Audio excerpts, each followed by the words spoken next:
Welcome to the Money Huddle, a podcast that explores financial topics for families and small business owners. Hosted by Michael Baker and Ross Marinell. All opinions expressed by Michael and Ross or any podcast guests are solely their own opinions and may not reflect the opinions of Planners Alliance. The podcast recording is for informational purposes only and should not be relied upon for investment decisions. Clients of Planners Alliance may maintain positions in securities discussed on the program.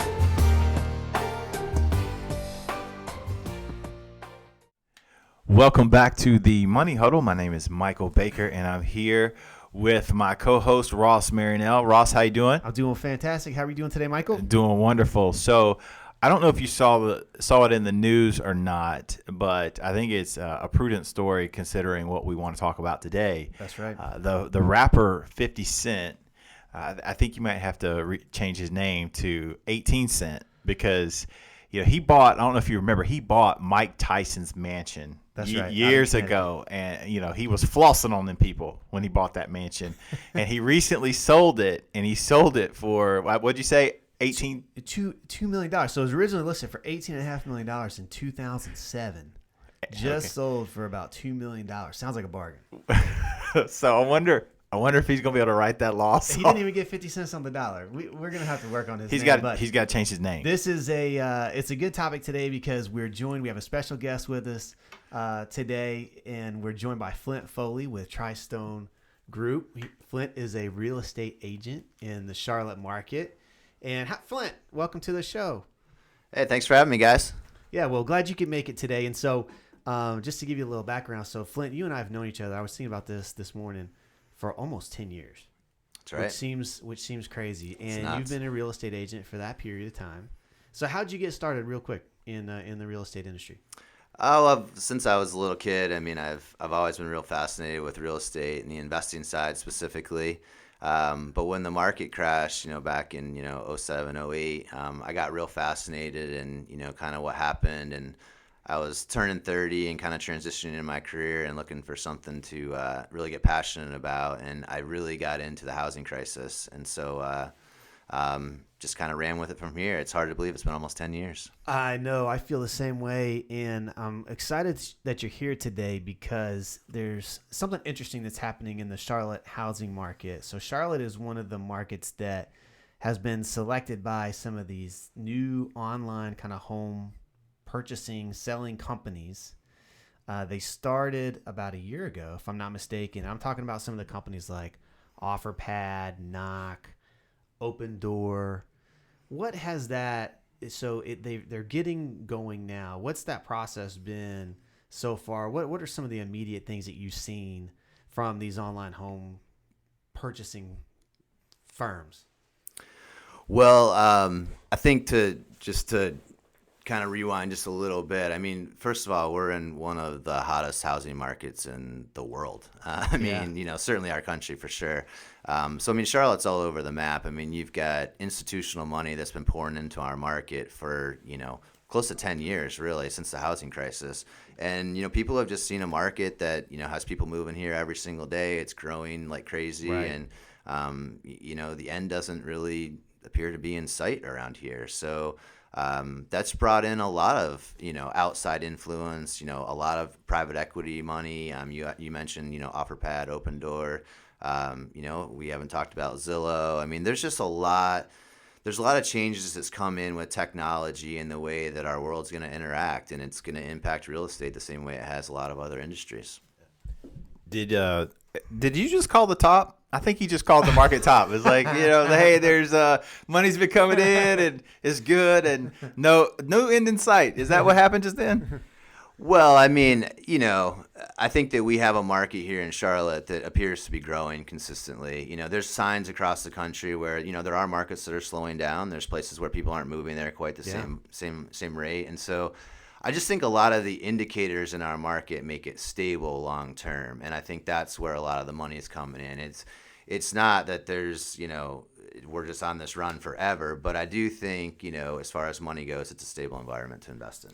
Yeah, that's one of the things that I've noticed about real estate specifically is you can have one area of the country that's on fire and you have another area of the country where it's kind of like what you said, like people are leaving. I mean, I'm Right. thinking about specifically like New York and Illinois and California, some of these states that as you have more people moving into retirement, they're looking at the high value of their real estate where they could sell, possibly downsize and move to a state, like a Florida or a Texas that does not have a state income tax, where they might be able to get more bang for their buck with real estate. So you have like these, it's not quite the same with the stock market. It's like if we're invested, in some market securities, we all kind of tend to float on that roller coaster together. Right. But you could be in one area of the country where the real estate market is doing very well, and another area where it's not doing well at all for the most Right, part. that's true. It's not really region specific. And just to kind of give a snapshot to what Flint is discussing there in the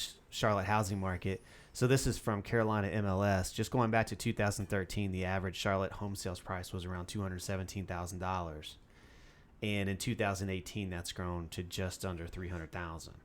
So it's been a pretty steady rise in housing, just the price accumulation of the homes. And so in your view, it makes sense for some of these firms to focus on Charlotte as a housing destination to launch these new products.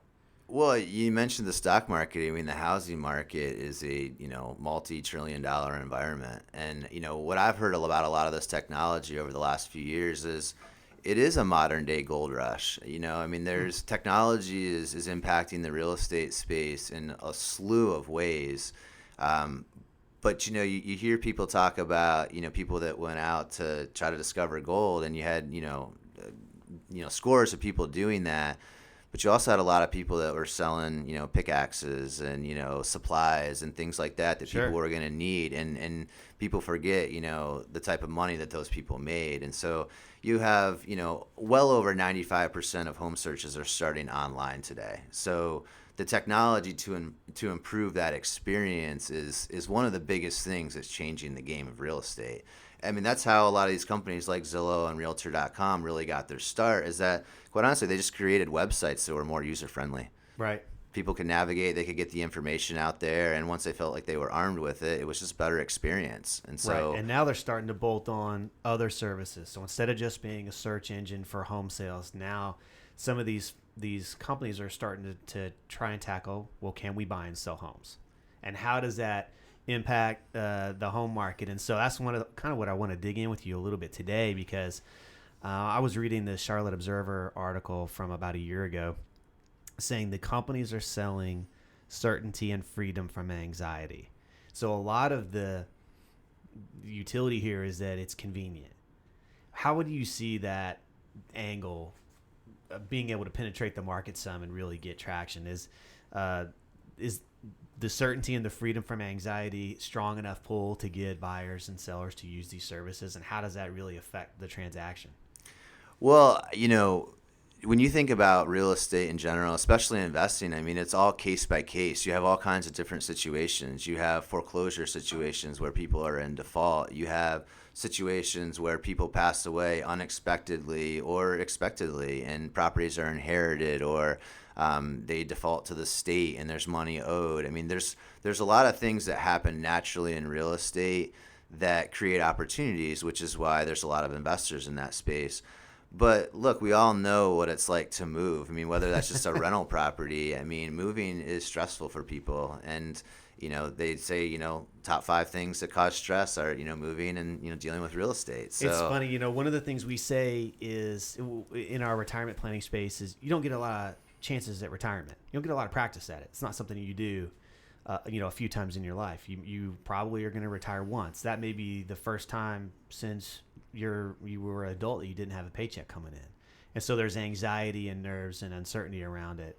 And I think home buying is a little similar to that. It's just not something we have a lot of practice at. You may only buy a few homes in your entire life. Yep.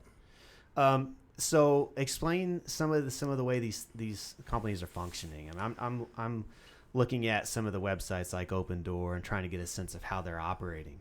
What have you seen from some of just kind of get into the weeds a little bit on how they're even going about what they're doing and creating this convenience? Because obviously there's a price for the convenience. Sure. Yeah. I mean, just like anything in society, we pay for it. But Anytime, opportunities like this come about, there's a need for it. And, I think that the immediate need, certainly in our local market, is inventory problems. We haven't had, people have been looking for places to go. We've had problem with first-time home buyers finding properties, with investors coming into the market, Right. people downsizing into the market.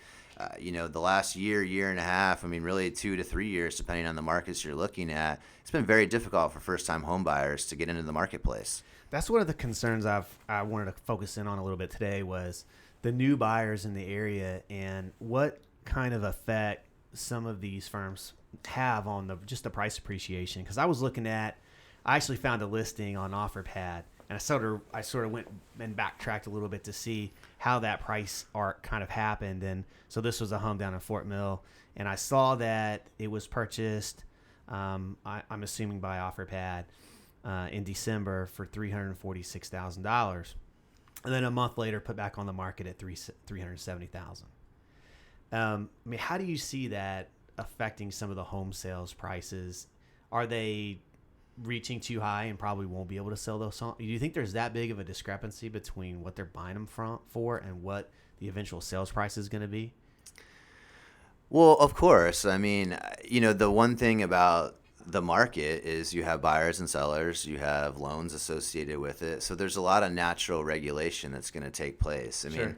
The first question that almost every single buyer will discuss with you once they get serious about putting in an offer is, what did the person pay for it? When did they buy it? Right. So they're constantly doing the math on You that don't want part to of get burned. it. You It's don't. the first thing you look and say, wait a second, this just sold for $340. Why am I going to, what has happened in the last 30 days that makes this home worth 10% more? Exactly. Mm-hmm. Now, so here's my second kind of concern or just observation, and maybe you can shed some light on it too. I think one of the benefits of what I would consider more of just a natural transaction where, there's a buyer moving in that's going to live in the home, there's a seller that's going to move to another home, is there's almost kind of a shared panic, right? Both sides are worried and a little bit concerned, and there's timeline issues for both parties. And what happens when one of those doesn't have that same shared panic? So you guys probably deal with this in your business, but I think that the two hardest things to talk to people about are their time and their money. And unfortunately, that's literally the whole thing in a real estate transaction. So we have deadlines we have to meet, we have due diligence periods, we have closing timelines. All of that stuff is deep with detail. Movers, scheduling, when people are doing final walkthroughs and this stuff out 2 days in advance. There's a lot of little things that people overlook about the process that's where the anxiety comes in. And when you're not prepared for some of those nuances, there's a lot of uncertainty, and you don't know if someone's going to back out or not at the last minute. And unfortunately, a buyer can back out until it's recorded at the courthouse. Right. But I guess I'm thinking too, when there's that shared sort of uncertainty from both sides of the transaction, there's a little bit more common ground to negotiate. Absolutely. And to make this work. Because how many times do you think you go through that process and you're going, all right, we're going to make it work because they have to move, or there's some kind of pressure on the other side that they have to jump. Well, that's usually what moves the timelines and the money is, someone's probably a little more motivated than somebody else, or, everyone's just in a happy place, ready to go to the next step. And, I think it's more the latter most of the time. I think that it's a big step to put your house on the market or to get pre-approved to buy a house. There's a lot that goes into that. And you think that stuff through. And I think that one of the things is with society, we're so glued to our phones and the internet, and we get so much instant gratification with everything that we do. But there is a waiting game. For instance, we put a house on the market last week. We've had several showings on it. I was in touch with an agent on Sunday about an offer. It's Tuesday and the offer hasn't come in. It's going to come in today. Right. But you think if you put yourself in that seller's shoes, they're trying to move to, out of state. They've got a house they're trying to buy. that's normal part of the process. The buyer is doing the last steps of getting pre-approved. They're looking over the contract again. They're doing their due diligence before they make this huge step. But the anxiety that's creating with the seller on the other side is tremendous. Right. And so, we can talk it through. We can negotiate. I mean, not negotiate, but we can talk about how we can deal with that a little bit. But that's the process. And so you have to be understanding of that. But when you have to deal with someone else's time and someone else's money, it's tricky. And those create inefficiencies in the market. There's no doubt about it. So, it's a challenge, but, there's solutions out there. And I think that, quite honestly, that's where the technology is helping us in a lot of different ways right now. Right. Yeah, I remember when we sold our house, it's kind of a similar situation in what you were just talking about. So, like Ross said, I first house I ever bought, and then it was like the first house I ever sold because we had a starter home, my wife and I, and a couple years ago we went to go put that home on the market, and like you were saying, man, this area is just going crazy. The market was on fire. I was told by the agent and the team that we worked with that we had better have a house picked out before we put our house on the market because they felt like it would sell that quickly that they would sell it right out from underneath us. And so I kind of laughed and was like, yeah, whatever. And then they told me what we could ask for our home, and that's when I told them that they were nuts. They were crazy. We put the home on the market, and 12 hours later we had an offer, and it was a straight up, no strings attached, nothing offer. I was blown away because here I thought we're going to have to negotiate. But the one thing that created the most anxiety for me, and I can't remember what it was called, but it was some kind of like $500 contingency, which basically kind of not like earnest money, but they could put the money up, and if we agreed to it, that they could walk away for any reason at any time, and if they did, that they would have to pay us $500. And I accepted that, thinking, okay, whatever. But then we went through all of these, their agent did not communicate with our agent. We went through these blackout periods where we couldn't get any info from the buyer, about inspections being done and all that stuff. And we kind of went into this vacuum. And you want to talk about anxiety. I'm sitting there. I was getting ready to the point where I was getting ready to say, you know what, we rescind or whatever. Because here I am. I think this was March or April, prime time to be, selling a home.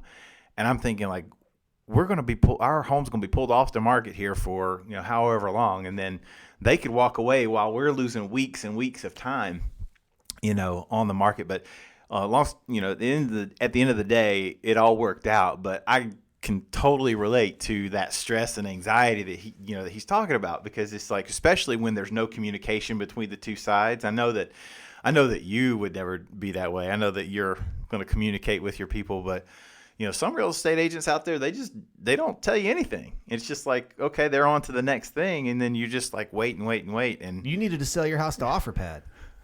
I don't think OfferPad was around when we did that. But I would say it's as much as I can see the pitfalls with using that, I can also see people that just don't want to deal with the hassle and they just say, well, we'll take whatever we can get. I don't think that that's the right path, because at least in our office, we very much we strongly believe in working with a professional, someone that knows it, because these technology companies, they got to make money somewhere. And I think this is so early on in the game. I mean, they're looking for that low hanging fruit of the people that just want to hit the easy button. I mean, what are your thoughts on that?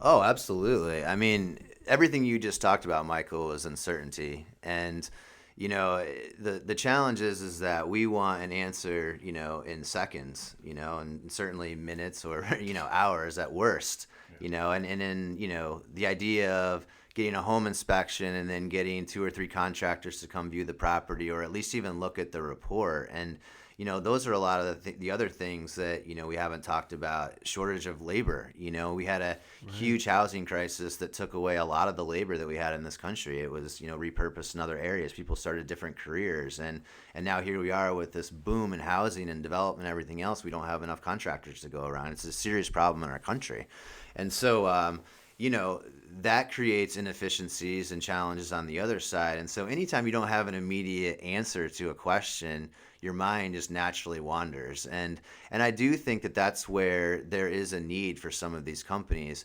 We talked about something, a while back with, the idea of having a contingent offer. I mean, what you talked about, Michael, was due diligence money and due diligence for a contract. And so it used to be the way the contracts were written, where if you went into the contract, there were really only 2 reasons that you could get out of it. You had to have a financing situation, or you had to have an inspection situation that you couldn't get around. And otherwise, I mean, the seller could technically force you to buy the house. And so that created a lot of issues. You can understand. I mean, if someone, has a change in circumstances, but they technically still qualify for the mortgage, if you've got a hardline seller, you can force them to buy the house. That's a challenge. You said something interesting. We were chatting a little bit before we started the podcast, and one of the things you said was, even though you can use some of these services, you can't cut the corners. There's certain regulations and steps that have to be met no matter how you approach it. And I mean, just talk a little bit about that, because they're selling the idea of certainty and kind of freedom from anxiety, which we can grasp that it's real, right? We've all bought a home and been nervous and been unsure, but they can't sidestep the reality that a lot of these things have to be done anyway. There need to be due diligence clauses. There needs to be a home inspection and repairs done. They're just trying to maybe pull some of that out of the purview of the buyer or the seller. Well, I mean, there's a little bit of a sea change going on right now. And so, you have some different, you mentioned OfferPad, Open Door, Zillow is a huge place where people go to look at home values, Realtor.com. I mean, all of these services were started in one way or another by the real estate community. And so, I mean, people say all the time, agents are the ones that are paying for ads on all these different websites. And the whole idea of that is the consumers are going here, they're getting their information, and then these sites are helping them get to a qualified professional. It's kind of where it all came from. This started well over 10 years ago. And so it's just morphed into this idea where a lot of these websites are realizing that they are the voice to these consumers, and they're sharing a lot of good information with them to keep them coming back to their sites that ultimately tend to keep, business going back to the realtor community and the lending community as well. They benefit greatly from that as well. A lot of them have partnerships with the real estate agents. I was going to say, if you're in the lending industry and you're not figuring out how you're going to partner with some of these companies that are going to be driving growth, I would be a little concerned. Mm-hmm. Well, just to finish that, just right there, Ross, it doesn't change the process, though. You still have to submit an offer. You still have to find a property that you like. Then you have to submit an offer. You have to have a home inspection to justify everything. The vast majority of people that buy homes, certainly, people that live in the homes, they get mortgages on the homes. So now you have to qualify for a mortgage. You have to have an appraisal done. Nothing changes about the actual home buying process. It's just maybe a little bit more point and click. But a lot of the people that we work with, they use a lot of that same technology, and so it doesn't change a whole lot of that. But where the customers are going to get started, that has changed, and I think that's what's going to continue to change the industry more than anything. So how do you see that shaping the buying environment for first-time home buyers? Because I really think that's the area of our marketplace now that's really maybe underserved or really challenging. Maybe challenging is the right word, because there just aren't as many affordable homes any longer to get started. I remember the first home I bought was, it was $200,000. I mean, trying to find a $200,000 home today is not an easy thing to do. How do you think some of the shift in technology, is it going to aid and help these first-time home buyers find a property? Is it going to create more hurdles? How do you see that relating, and what are some just first-time home buyer approaches and tips that you have and kind of commonly share with people? Well, I think that that's a big question. I mean, a lot of, we talk about millennials all the time. I mean, first of all, millennials went through the biggest financial crisis that we've experienced in this country, certainly in our lifetime and beyond. So you kind of have to give a little credit to that they were a little wounded through that. I mean, a lot Absolutely. of them were in households that lost their home and had to start over. And I mean, that's devastating. Right. So, there was some hesitance with that, and then coming into a job environment that maybe wasn't as robust as they would have liked and took a couple years to catch up. It seems like it's in pretty good shape now, but I think that a lot of us are uncertain, what the whole landscape's going to look like in 5 to 10 years as far as technology and how we're going to shop and, our cars going to be driving themselves and all this stuff. And I just think that some of that's imagination and some of it's reality, and the time will tell with some of that. But there's no question that real estate's going to be done a little bit differently in 5 years than it is now. I mean, there's Right. just a lot of ways that it can be. But, one thing I would keep in mind is that a lot of the technology tools that are out there are in place for professionals like myself to make the experience better for Right. guys like yourself. Right. And we work through a lot of relationships and, referrals with other business professionals. And so a big part of our game is the planning side of it. And the one thing that we've really seen change in a major way is the research that consumers are doing before they buy or they sell, like to the tune of well over a year more than it used to be. Wow. I mean, and a lot of it's because the information's out there. They don't have to go to a real estate professional or a loan professional to be able to decide what they qualify for or the types of homes that are out there. So, they have a little bit more autonomy in the process. They can figure out some of that stuff, and when the time is right to call that professional, they can do it at that moment. But with all the predictive analytics that are out there, a lot of people are tracking what people are doing in advance as well. So, and that's a real thing. I mean, there's reasons why I would want to give someone like yourself a tool to do that, so that you're not getting bombarded every time that you search for a home and you've got 3 or 4 people reaching out to you trying to, get you to transact in some capacity. So there's some issues with some of that stuff that I think are changing things. But, overall, I think it's going to end up being a good thing for the consumer. It's just we just don't know exactly how it's going to work. Yeah, you're right. I mean, it's at the end of the day, it's just more competition, and if that creates a better web, like you said, more information that's available, better information for the consumer to use and compare, it can't hurt.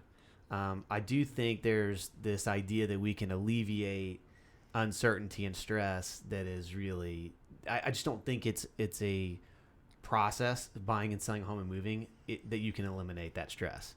You can shift it a little bit. You may be able to dampen it a little bit, but that's still, it's such an upending emotional experience that it's hard to really get rid of that uncertainty. I mean, going through millions of dollars in real estate transactions, I mean, you cannot eliminate some of those aspects of it. It's all education and planning. The more that your clients know what to expect in advance, the better prepared they can be for it. It's that simple. It's just like planning for retirement. If you don't know what's coming next, you can't be ready for it. Absolutely. And so the uncertainty is really the number one thing you have to overcome.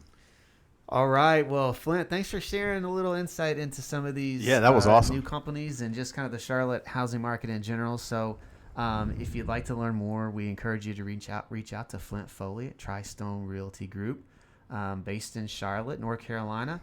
And take it away, Michael. Yeah, absolutely. I just sat here and just listened because, it's not every day you got somebody that just knows real estate inside and out and backwards. And just, he was using some big words, which I like. I heard of analytics in there. So it was great. Go ahead. Just one thing to kind of finish up with, there's no free lunch, especially when it comes to real estate. And all I can say is I think you need to know your options and you need to get second opinions with this stuff. It's all math when it comes down to it. And so, use the competition to your advantage. Talk to real professionals that know what they're talking about. Cool. Could not have said it better. So, again, thank you, Flint, for being here with us in studio today. If you like what you heard, definitely give us a listen. You can find us on iTunes. You can find us on Spotify. If you have a question or a topic you'd like us to discuss on the show, email us at The Money Huddle. That's The Money Huddle at vcplanning.com. Don't forget to hit that subscribe button, and we'll talk to you next time.